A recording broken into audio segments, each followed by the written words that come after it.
Every morning at exactly 7:42 a.m., Daniel Reyes boarded the same train, sat in the same general area, and rode it to the same job he'd held for 6 years. He believed, the way people believe things they've never had to question, that his life was unremarkable, stable, safe. That belief lasted right up until the morning he looked through the connecting window between train cars and saw himself standing in the next one. Not someone who looked like him, not a resemblance. Him. To understand why this broke something in Daniel, you have to understand how much he depended on routine. Daniel wasn't a particularly anxious man, but he was a controlled one. He laid his clothes out the night before. He took the same 15-minute walk from the station to his office every day, down the same 2 streets, past the same coffee cart. He worked in logistics, scheduling freight shipments, a job that rewarded precision and predictability, and he liked it that way, because predictability meant nothing could surprise him. So when something did, his mind didn't know how to process it. That morning, the train was crowded the way it always was. Bodies pressed against the doors, commuters checking phones, the usual hum of a city moving through its arteries. As the doors closed and the train lurched forward, Daniel glanced, almost out of boredom, through the small rectangular window connecting his car to the next one.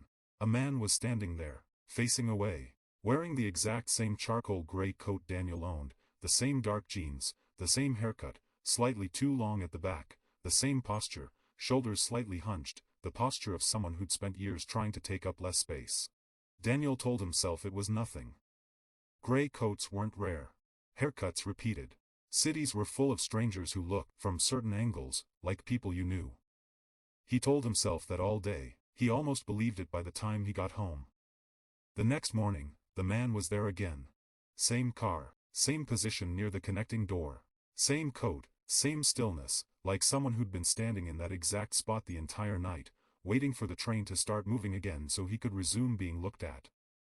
This time, as the train slowed into Daniel's stop, the man turned his head just slightly, just enough. Daniel saw his own face looking back at him through 2 layers of scratched, dirty glass. He didn't move, didn't breathe. The doors opened, people pushed past him onto the platform, and Daniel stood frozen until the doors began closing again. He didn't get off. He rode 3 stops past his own, eyes locked on that window, but the man never turned again. He just stood there, facing away, as still as something that had stopped pretending to be alive. When Daniel finally got off, 3 stops later than he should have, shaking slightly in a way he'd later be embarrassed about, he found a small folded piece of paper sitting on the empty seat beside where he'd been sitting. He almost didn't pick it up. He wishes, often, that he hadn't. It read, "You'll be late tomorrow. Don't worry about it." He told himself, the way anyone would, that it had to be a coincidence, a prank, something explainable. The next morning, his alarm failed to go off. Not glitched, not snoozed by accident, just failed, the screen black when he finally stirred and checked it, fully drained despite being plugged in. He arrived at work exactly as late as the note had implied he would be. He laughed about it with himself privately, the kind of laugh that comes out a little too sharp, a little too forced. Coincidences happen. Phones die. People run late. He told a coworker about it over lunch, half as a joke, and watched the coworker's expression shift from amused to faintly concerned, the look people give you when they're deciding whether you're tired or unwell. He mentioned it to his sister that night on the phone, and she told him, kindly but firmly, that he was working too hard, that he needed to sleep more, see people more, get out of his apartment more. He wanted to believe she was right. For 4 days after that, nothing happened. Daniel started arriving at the platform early, scanning each car before boarding, checking and rechecking the connecting windows like a man checking locks on a door he wasn't sure he'd locked. Nothing. No man. No reflection of himself standing somewhere he shouldn't be. He started to relax, in the cautious way people relax after a scare, still flinching slightly at shadows but mostly convinced the danger has passed. On the 5th day, he boarded his usual car and found a folded note already waiting on his own seat. Not the seat beside him. His seat. Today's seat, before he'd even sat down. His stomach dropped in a way that had nothing to do with the train's motion. The note read, "You're going to argue with your sister tonight. Don't pick up the phone." This is where things started to fracture for Daniel, not just around him, but inside him. He spent the entire workday in a state of low-grade dread, the kind that sits behind your sternum and doesn't fully explain itself. He kept rereading the note on his phone, where he'd photographed it before throwing the original away in a fit of irritation he immediately regretted. He told himself the smart thing, the rational thing, was to simply not answer his sister's call if she called. Avoid the variable. Prove the note wrong, or at least prove that he had control over what happened to him. But that itself felt like a surrender, like he was already letting a piece of paper dictate his behavior, and some stubborn part of him refused to let that happen. So when his sister called that evening, he picked up. The argument happened almost exactly as the note implied it would, not because of anything supernatural, Daniel told himself afterward, lying awake at 2 a.m. replaying it, but because he'd walked into the conversation already tense, already defensive, already braced for conflict that hadn't existed yet. He'd created the very thing he'd been warned about by trying too hard to control it. Or had he? That was the question that started eating at him. Was the note a warning, or was it a trigger? Was something showing him the future, or making it? Desperate for something solid, something he could point to and say, "See, I'm not imagining this," Daniel started recording his commute every morning on his phone, propped against his bag, capturing the connecting window in frame. For 3 mornings, the man didn't appear at all, and Daniel began to wonder, with a kind of quiet horror, whether he wanted him to appear, just to prove he wasn't losing his mind. On the 4th morning, the man was there. Daniel watched him through the window with his own eyes, gray coat, same posture, same wrongness, and felt a strange relief mixed with nausea, the validation of seeing it confirmed by his own senses. That night, hands unsteady, he reviewed the footage. The car was empty. Not blurry. Not obscured by a reflection or a flare of light. Empty, clearly and completely, for the entire 11 minutes of footage, while Daniel had stood at that window, staring at a man who, by every account except his own eyes, had not been there. He watched the footage 4 more times. He zoomed in on the empty space where the man had stood. He checked the timestamp obsessively, as if it might change, as if the universe might admit it had made a mistake. It didn't. At this point, Daniel made a decision. He stopped telling people. Not because he no longer trusted them, but because he no longer trusted himself to describe what was happening without sounding like someone who needed to be checked on, hospitalized, watched.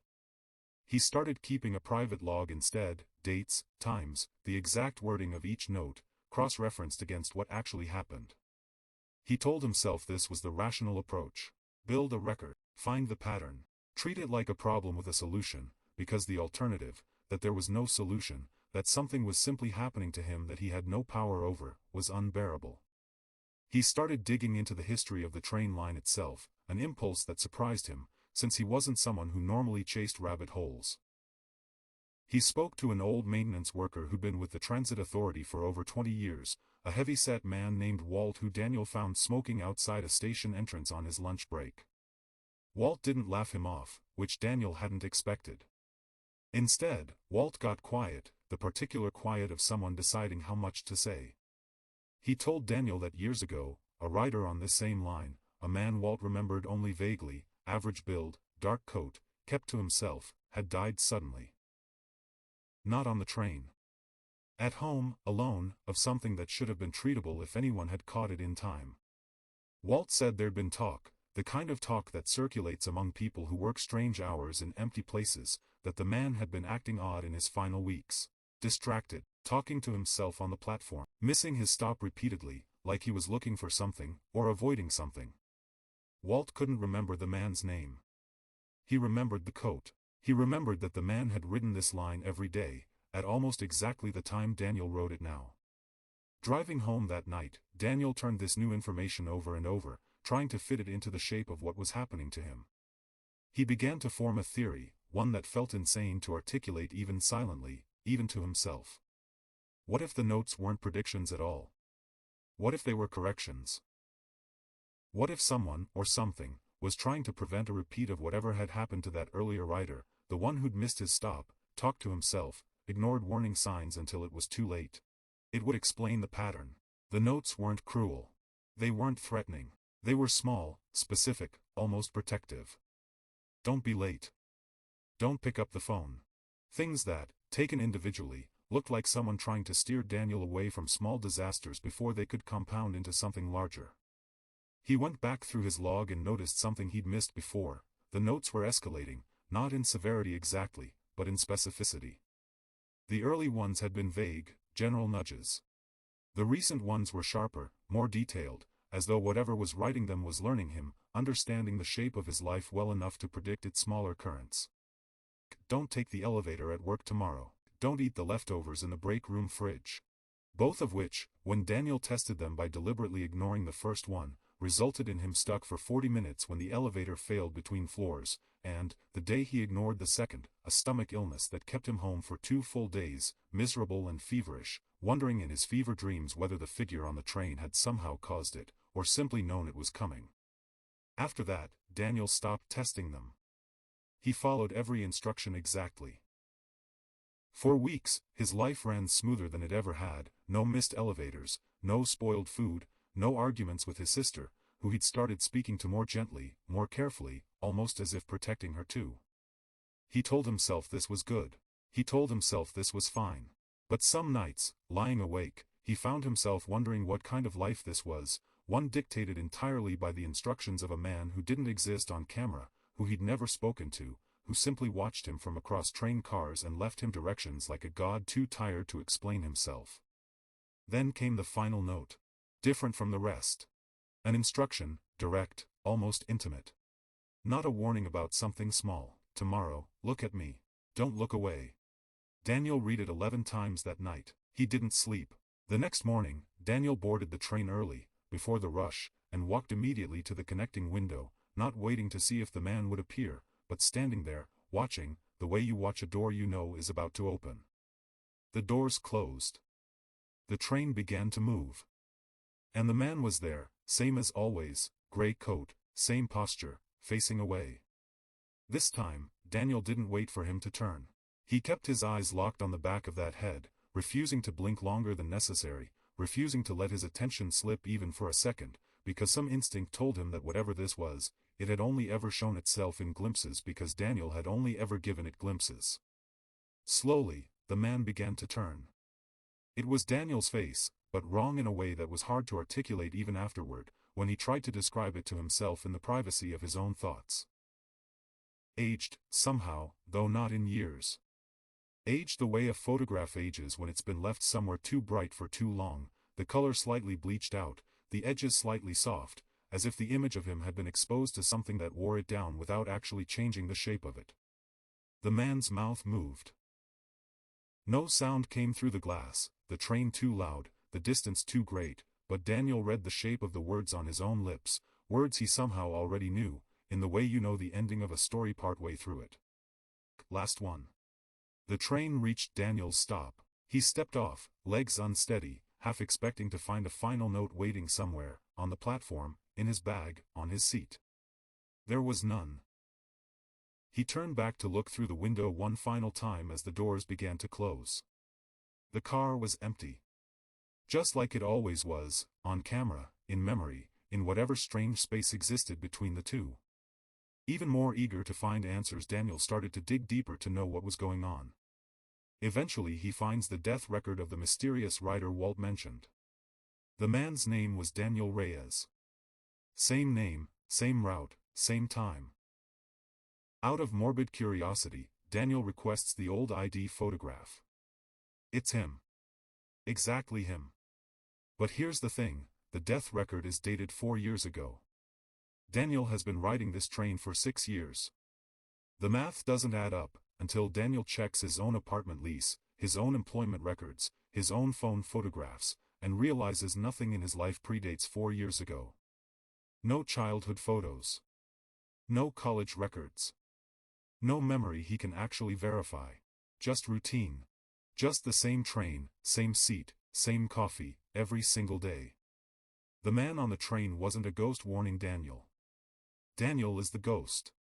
He died 4 years ago and never noticed, because ghosts don't notice. They just repeat. The notes weren't someone guiding him, they were his own mind, finally fracturing enough to send warnings to itself. He's not waiting for something to arrive. He's waiting to finally stop. The next morning he boards the train, sits down, and something feels different. He looks at the connecting window out of old habit.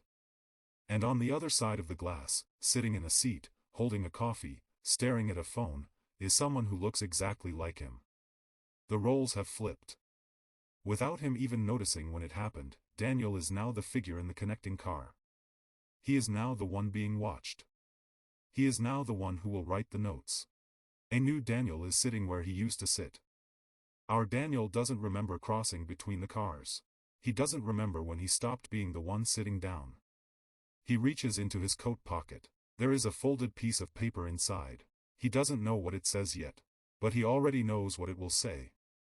He places it carefully on the empty seat beside the new Daniel. The train moves. The routine continues.